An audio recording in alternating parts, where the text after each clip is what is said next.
Okay.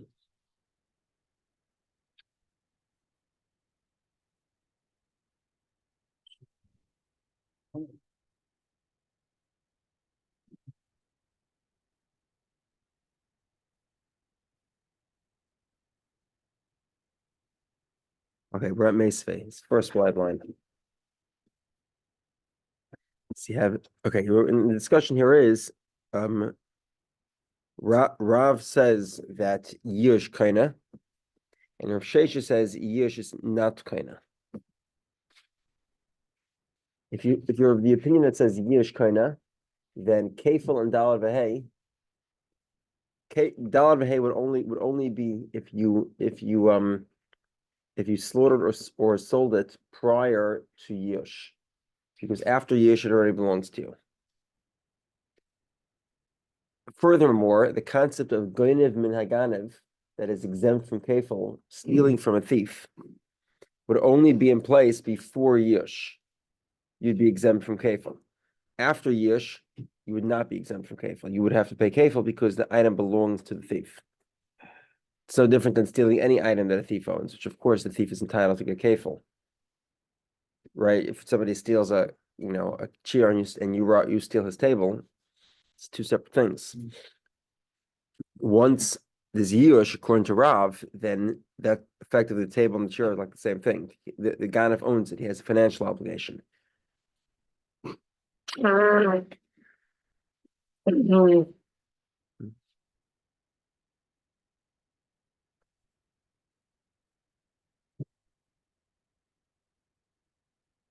Okay. So Mesa, question. He stole something and somebody came and stole it from the thief. The first thief pays kefil. The second thief only pays Karen. Okay, what does that tell you?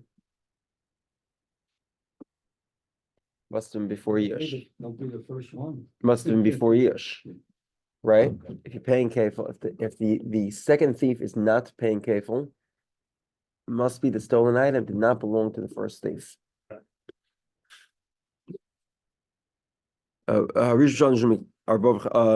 second.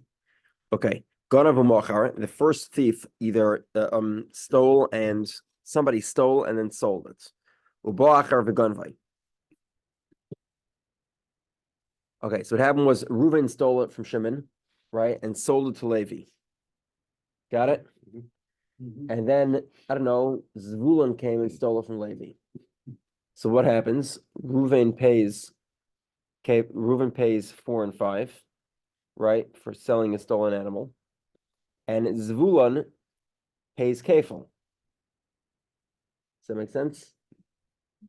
Because he stole. And this is the problem here. The problem here is, this goes back to the original owner, all of the payments. So let's go through the scenario here. Let's make this in order. You have a person one is the original owner. Person 2 steals it from person 1, sells it to 3. And then person 8 steals it from 3. Okay, now let's try to figure out. Was the sale going in Rav here? Remember, Yush is kaina. Is the sale a real sale? Was the Yush on the first one? Well, if the Bryce says you pay 4 and 5, there's no Yush. It must be there's no Yush. The sale is a sham sale. Well, if it's a sham sale, then what's the question? Why does 8 pay 3 kefil? The sale was never valid. It's no different than going of Menaganev. Mm-hmm. You're on? Yeah. We're together? What was that? Except for the most part. Okay. We got this basically, this is a very strong question in Rav. According to Rav, this makes no sense at all.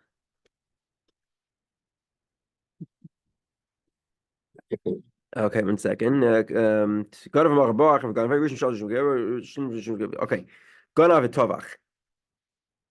Okay, so person 1 owned the animal, person 2 stole it and slaughtered it. Okay, and then person 8 stole the carcass. So so the first person pays 4 or 5, the first thief, but the second thief does not pay kefil, ela keren b'lvad. He only pays keren. This one makes absolutely no sense. Why? Because over here, this is not just yish. It's not a yish question. This is a question of shina kaina, right? And basically everybody agrees that shina is kaina. Okay, there are exceptions. Maybe Bishama disagrees, but this here is an example of shinoi. You took an animal, it was alive, now it's dead. So it's kaina, shinoi kaina. So if the thief now owns the carcass, why is thief number 2 not liable to pay kafel to thief number 1? Is that responsibility on someone else? Responsibility carries over. No, the thief number 1 owns the carcass, and thief number 2 should have to pay kafel. This is Gemara's question. It doesn't make any sense. Why you wouldn't have to pay kafel when the animal is owned now by the thief? The thief has in his place has a financial obligation. But when it's stolen from him, then, right? So stealing from a thief that exempts you from kafel is only when the thief doesn't actually own it.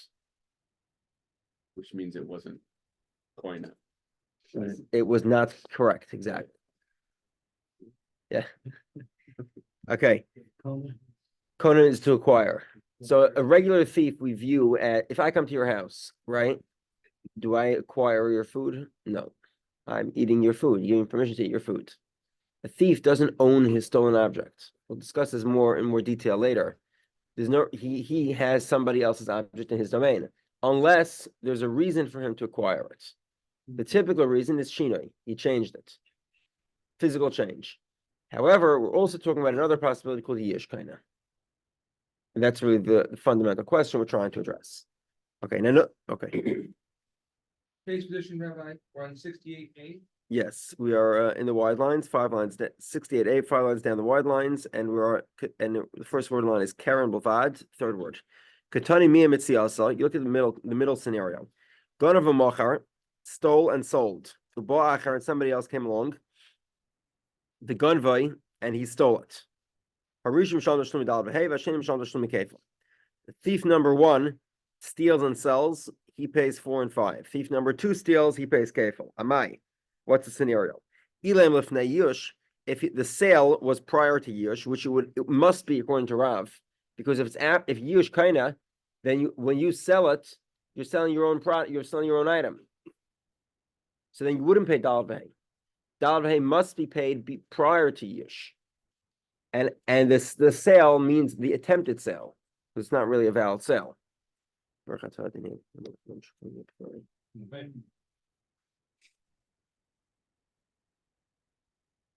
Amos, okay.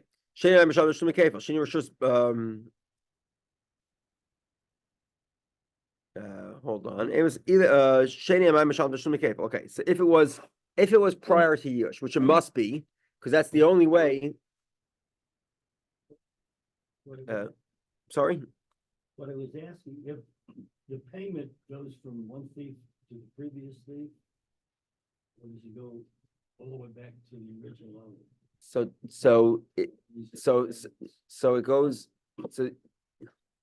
It goes to the person he stole from. However, the general principle is what we call the shibuda of Rav Nosson. Familiar with that? Remember that we discussed it a couple of times. Shibuda of Nosson basically is if I owe you and you owe him, then he can collect from me. Okay. So it practically speaking wouldn't make that much of a difference. The collected from me means he can even take me to court. However, there is a slight difference, which is which basically means that the only difference here is that if I owe you and you owe him, then he can collect from me. However, there's a catch. You can forgive the loan. And that guy might be upset about that, the guy who you owe money to, but he can't do anything to you. Maybe he could as machlokes, but okay. The simple explanation is you can't actually require you to pay for that. Okay. So it says, if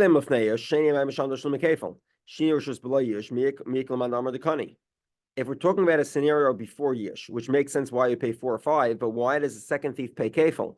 If it's before Yish, the thief doesn't own it. The sale is a sham. It doesn't work.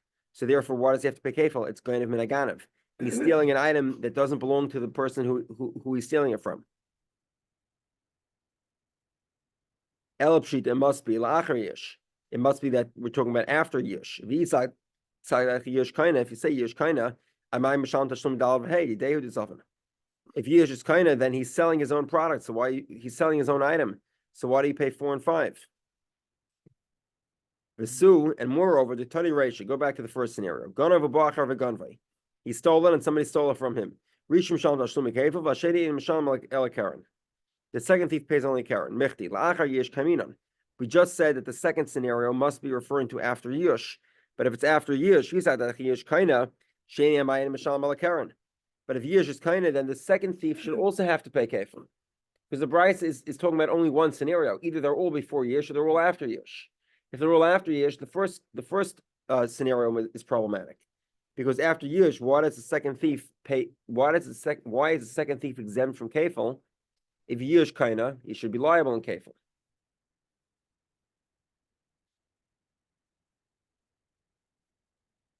Okay, it must be from here. Yush loikani v'kashal Rav. This Bryce is a strong indicator that Yush does not work, and therefore it's a difficult question in Rav. Rava says, "V'tizbara." There's a fundamental premise here of the question. What's the premise of this question? That the Bryce is accurate. Fair enough, right? Obviously, if you ask a question from a brisa, you're presuming the brisa is accurate, because not every brisa is accurate. So Gemara says, you mean to say that this brisa is accurate? But there's another major problem with the brisa. You're asking a very good question in Rav, but you're leaving out the fact that the brisa itself is fundamentally flawed. What's the fundamental flaw? El de Tani Seifa. Look at the last scenario of the brisa. Ganav v'tovach u'boachar v'ganvay. He stole it and sold it and slaughtered it. And then somebody else came and he stole the carcass.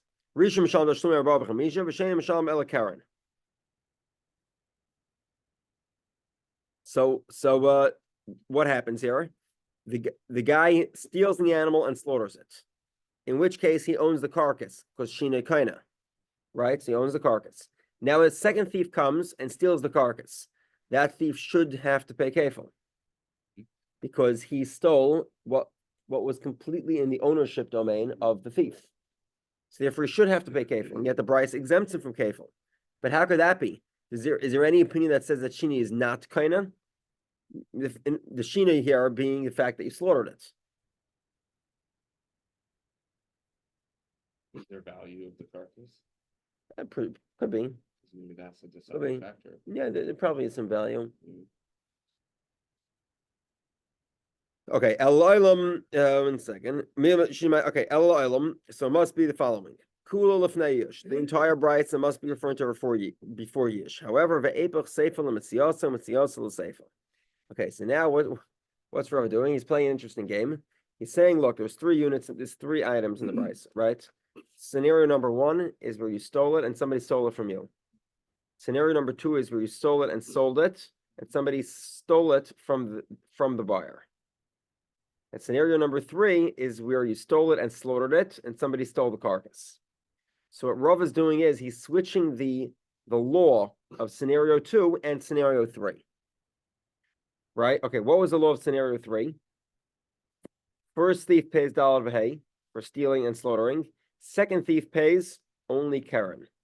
And we're saying that actually applies to scenario 2, which makes a lot of sense now. Why? Let's go through it. What's scenario 2? You steal and you sold. Right? What is that? It was before years, therefore it's a sham sale. Because it doesn't really work. It's not an effective sale, it's an attempt to sell. And the Torah says you pay dalad v'hei for an attempt to sell.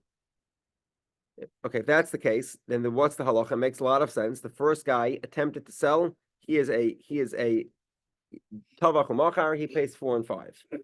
Thief number 2 steals something that does not belong to the buyer because the sale was a sham.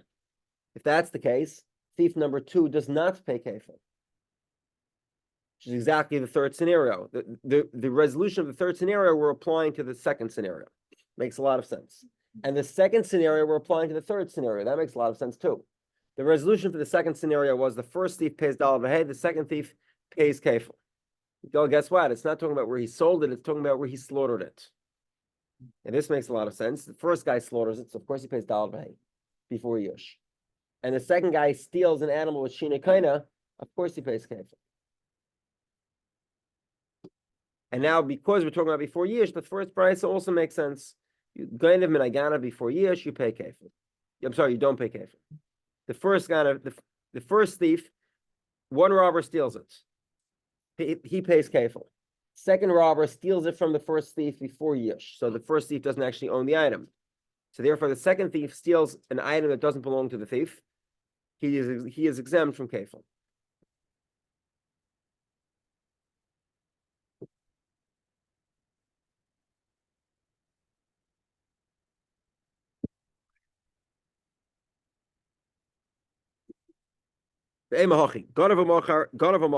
He stole and sold. And the second thief came and stole it. Again, in this scenario, if it's before Yush, the first thief attempted to sell. The second thief stole it from a buyer who's not actually a buyer. He's an attempted buyer. He does not own it. The sale was a sham. So the first guy for attempting to sell it pays 4 or 5. But the second thief, who did not steal it from its buyer because the buyer doesn't really own it, the buyer is a sham buyer, so then he only pays Karen. That makes a lot of sense. Teshini rishus b'lo yush like honey, because there was no yush, and therefore the fact that it changed domain is not a method of acquisition. There was no yush. So he slaughtered it. Then somebody came and stole the carcass. So Harishan, the first thief, he pays 4 or 5 for stealing and slaughtering. And the second guy pays kefil because the first thief actually acquires the carcass by slaughtering it. Resolved. Another resolution, or Papa Amar, you don't have to switch around the brisa. Seifa b'shamahid. Amar shinoi b'mkayma oimit. If you remember, about 5 minutes ago, I mentioned to you that no one really holds that shini is not kaina, except I said maybe b'shamai. So here's the b'shamai. B'shamai says shinoi b'mkayma oimit. It doesn't make a difference. The fact that you have a carcass, it's still considered stolen property. So you're liable for the first thief is liable for selling and slaughtering 4 or 5. And the first thief stole and slaughter, he pays 4 or 5. The second thief, the first thief, however, does not acquire the carcass because Beshamai. Beshamai says Shini is not kind of. So actually, the carcass is still owned by the original owner, and it's therefore the second thief is exempt from paying kefil. Okay, so if that's the case, then we haven't resolved the opinion of Rav. Rav still remains difficult. We're talking about after Yush. The scenario here is before Yush.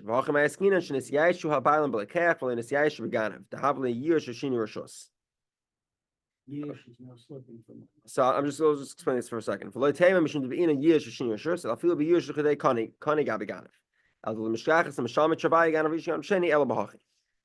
so this is a very interesting scenario. Yush is when the owner gives up. He does not. Okay, so now we have a very interesting scenario, which you might think is not, it's not terribly unusual. What happens is the thief the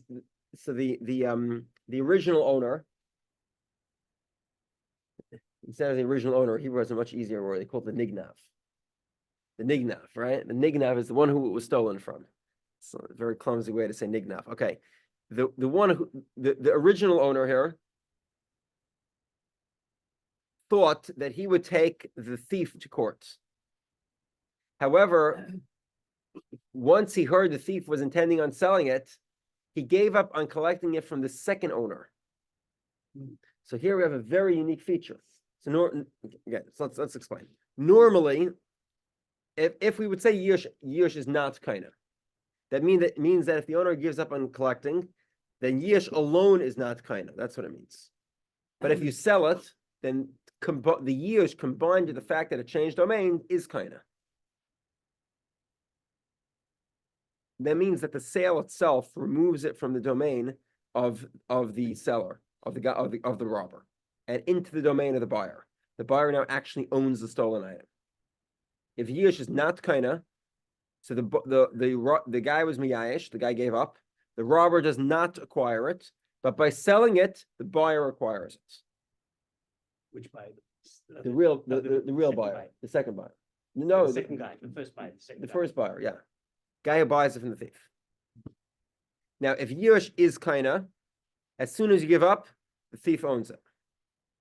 However, we're talking about a scenario where he didn't give up from collecting it from the thief. He gave up from collecting it to the thief's sham buyer. So actually, the sale is a sham, but the buyer gets to keep it because it's no longer in the domain of the thief. So even though Yish Kaina, over here, the robber doesn't get it, it's the buyer that gets it. Why? Because this type of Yish is he gives up from the first guy, but he's willing to collect from the second guy. Third. No, so again, there's well, put names. There's person number one is the original owner, the Nignav. Person number two is the Ganev, and person number three is the buyer. The Ganev sold it to the buyer. So two sold it to three. So three here. The Yish was when three gets it, even though he got it. Remember, the sale is a sham. He doesn't have a right to sell it before Yish. But the buyer still gets it because to the buyer he was miyash. So the shine kind of works for the buyer, but not for the Ganev. Now you might be thinking, why are we going like this? Right? Just go like this. Why can't we just give a normal scenario? So that, We weren't wondering at all. so yeah, so that's the Gemara's question. So the Gemara says you're right. What we were looking to find was a scenario. We are according to Rav.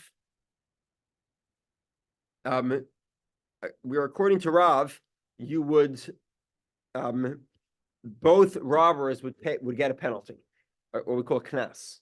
Remember, kefil and dalad v'hei are examples of knas, right? Along with, for example, the 50 coins of Einis and Mefata, rape and seduction, the 100 coins of Meit Shemra, someone who lies about a newlywed wife, and the payment of Edom Zaymim, false witnesses. They have to pay what they attempted to do, also knas, also penalty. Okay, all these are called knosses. We're looking for a scenario where both robbers pay a knas. Robber number one pays dalad v'hei, robber number two pays kefil. And the only scenario that we have, according to Rav, that says Yish Kaina, is this interesting scenario, where the Yish happens to the buyer directly, even though the sale itself is actually a sham. Dalad is 4 and 5. Yeah. Like 4 times, like you're talking about the sheep and the bull. So the four sheep and five cattle. Yeah. Okay, we're not done though. Itmar. About at the There's 2 dots. more?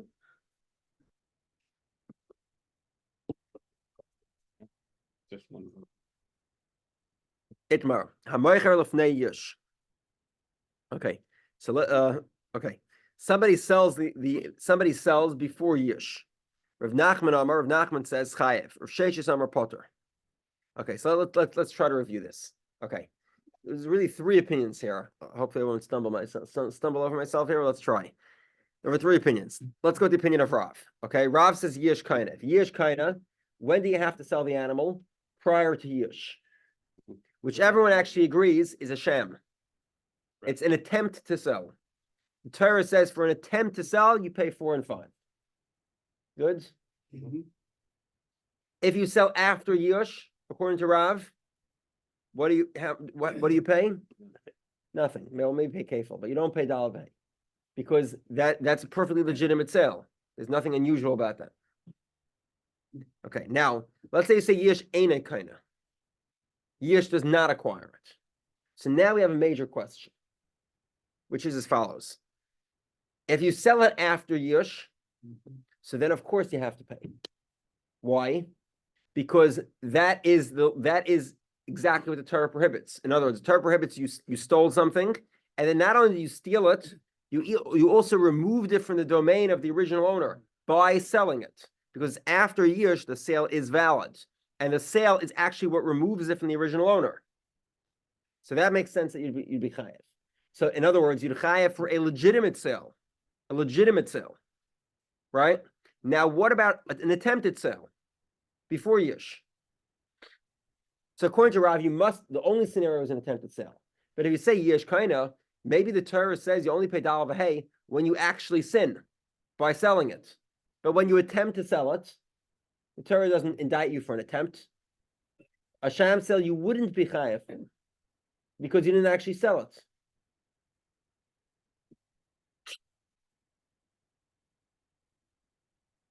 We're together? Okay. You sell the animal before Yush. Rav Nachman says chayav. You're chayav for an attempted sale. Rav Sheshes says no. You don't get dollar v'hei for an attempted sale. Rav Nachman says you're chayav. Rav Nachman says chayav. You have to pay because the Torah says you sold it, meaning any attempted sale. Any type of sale, whether it's attempted or whether it's an actual sale, you have to pay. Rav Sheshes Amar Potter chiyuv la'achar yish hu dahanu ma'itzav avol fnei yish lo dahanu ma'itzav lo mechayev. Dumya d'tficha be'ina dahanu ma'itzav. Rav Sheshes says, look, when you slaughter an animal, right, the animal was previously alive and now it's dead, right? In other words, your action effectuated a change. So to mechira, selling, your action has to effectuate a change, meaning it previously was owned by the original owner, and now it's owned by the buyer. But where it's only an attempted sham sale, it doesn't actually work. So it's not owned by the buyer. It's not owned by the buyer, then there's no tficha mechira, there's no dal v'hei, there's nothing. Okay. 1 second. Today's position, Rabbi. Hold on a second. Okay.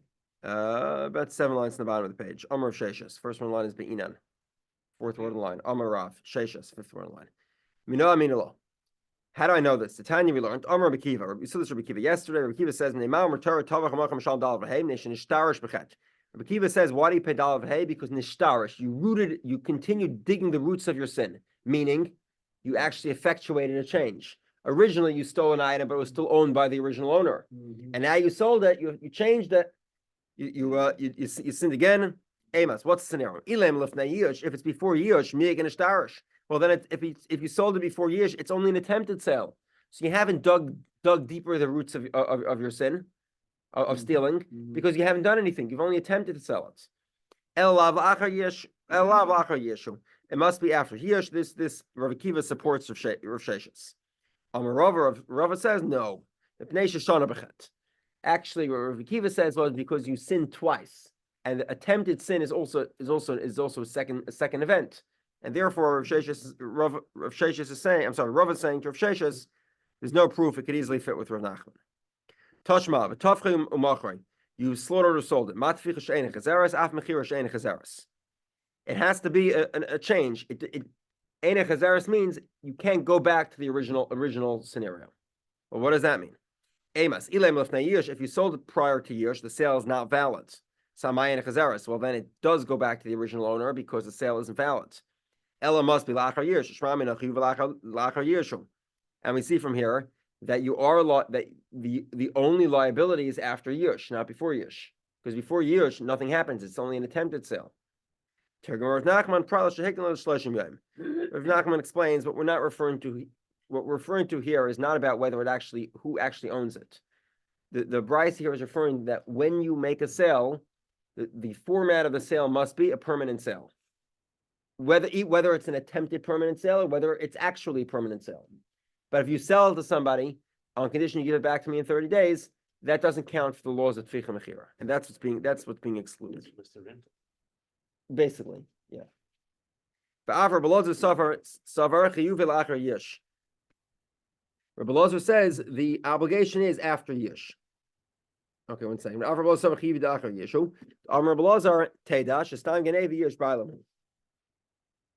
One second here.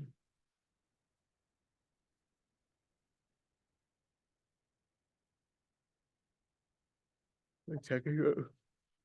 Rabbi Lozer says the obligation to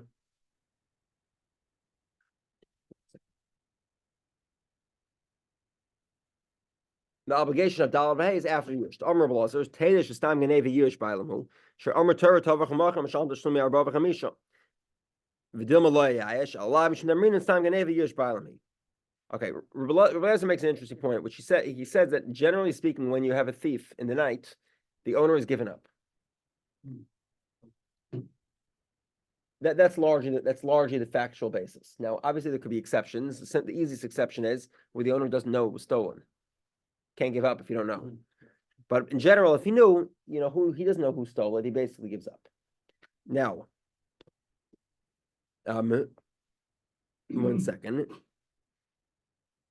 And what's the proof? Because the Torah says Tavach Machar. You slaughtered or stole it. Now, how can you you slaughtered or sold it?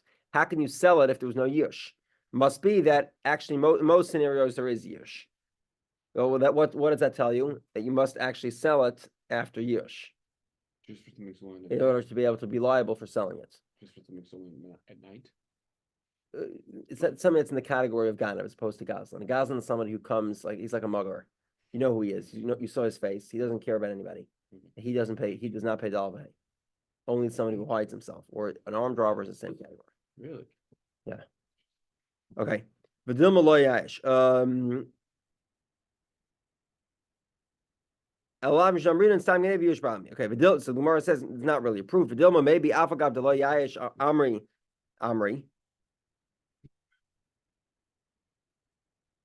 1 second.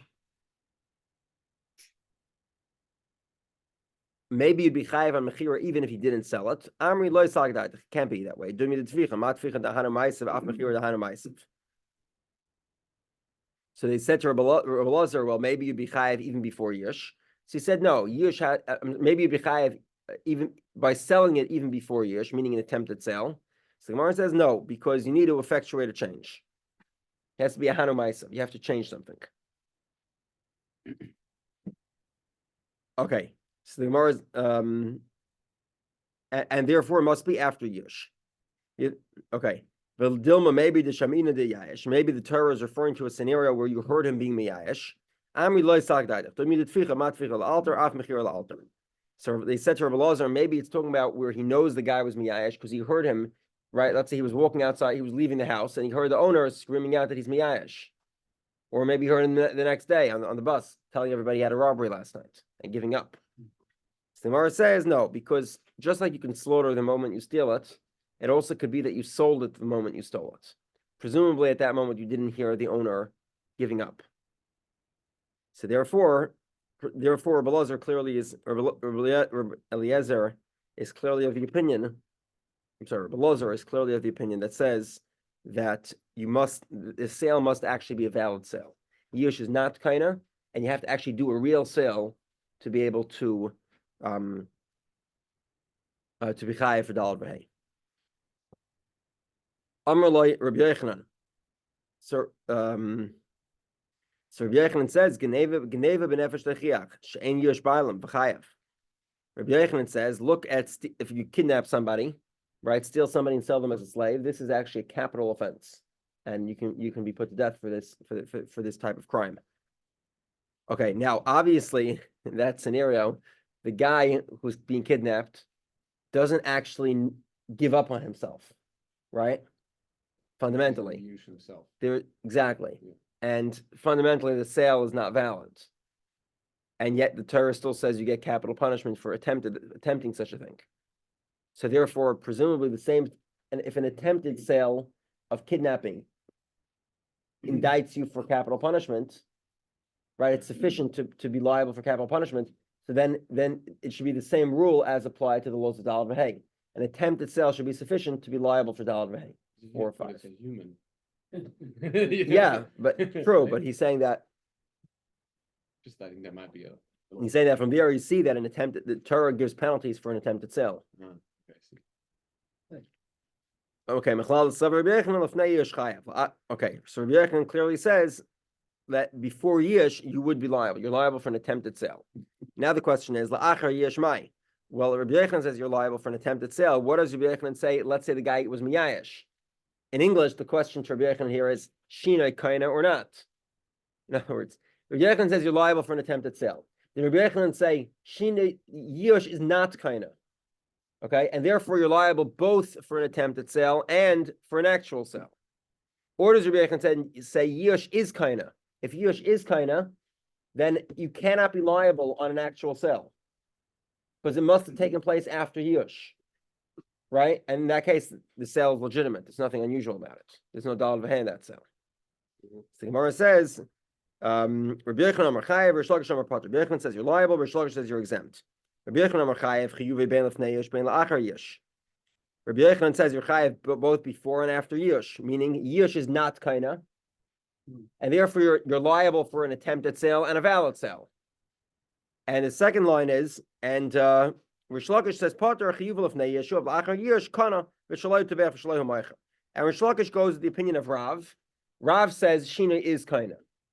I'm sorry, Yush is kaina. Yush is kaina. If Yush is kaina, meaning the owner gives up, the robber acquires a stolen item. If he sells it, he stole his own item. There's no dollar pay. There's no 4 or 5. Okay. Rabbi Yochanan, who says Shino, that says Yush is not kaina, has a question to Rish Lakish that says Yush is kaina. Gona v'hikdish. He stole something and sanctified it.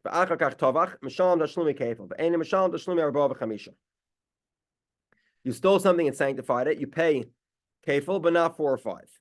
Amos, what's the scenario? If it's before Yush, mikodesh, do you have the ability to sanctify it? Ish kiyakish is basic kodesh amrachmana, ma basic shaloi, avkol shaloi. The robber can't sanctify that which doesn't belong to him. If it's before Yush, he can't sanctify it. Okay, so elapshita l'achar Yush. It must be we're talking about after Yush. So he is able to sanctify it, and the change of domain makes it in the domain of hektish. So now, the time of the hektish who the bavakamma. Now, giving it to hektish is slightly different than selling it. So therefore, you're exempt from the laws of 4 and 5. Because 4 and 5 have to sell to your friend, not give it to hektish. 1 second. One second. In other words, because once he sanctified it and then he slaughtered an animal that belonged to hektish. In other words, the Bryce here says he slaughtered it after he made it hektish. So in other words, that's why he's exempt from slaughtering it. But these are the Yish Kaina, but if you say Yish is Kaina, Amayim Shalom, Shalai Tevech, Shalai Humaycher. But if you say Yish is Kaina, then he owned the animal. So he would not pay dollar b'hei for slaughtering the animal because it's his animal. Amar Leis, he says, so he says, okay, we're talking about a scenario where he sanctified it in the domain of the robber. The owner, the original owner sanctified the animal. That's how it became hektish. So actually, the story happened before Yish, and the original owner still owns the animal, and the original owner sanctified the animal. So now that it belongs to hektish, if he slaughters it, he's exempt from paying. Because originally we thought that the robber was the one who made it hektish, and the reason why, and how did he make it hektish? Must have been after Yish, right? Because the only way for the robber to make it hektish is after Yish. And we see from here that had it not been hektish, he would have been liable dollar b'hei for slaughtering. And now we're reversing the whole thing. None of this is true, because we're talking about the original owner made it hektish before Yush. Before Yush, but after it was stolen. But after it was stolen. Now the problem is, can the original owner make something hektish which is not under his control? So the Gemara says no, he can't. So the Gemara says this is not a resolution, because in Mikodesh is it actually sanctified?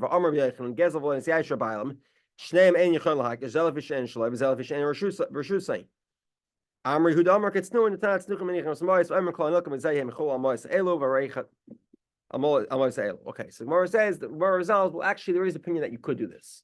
The mainstream opinion is you can't make it hektish, but there is a secondary opinion that says you could make it hektish. And we're going with that opinion, the opinion of Tznuin, that say that, and we'll talk about this opinion of Tznuin in more detail tomorrow. Okay. Continue tomorrow.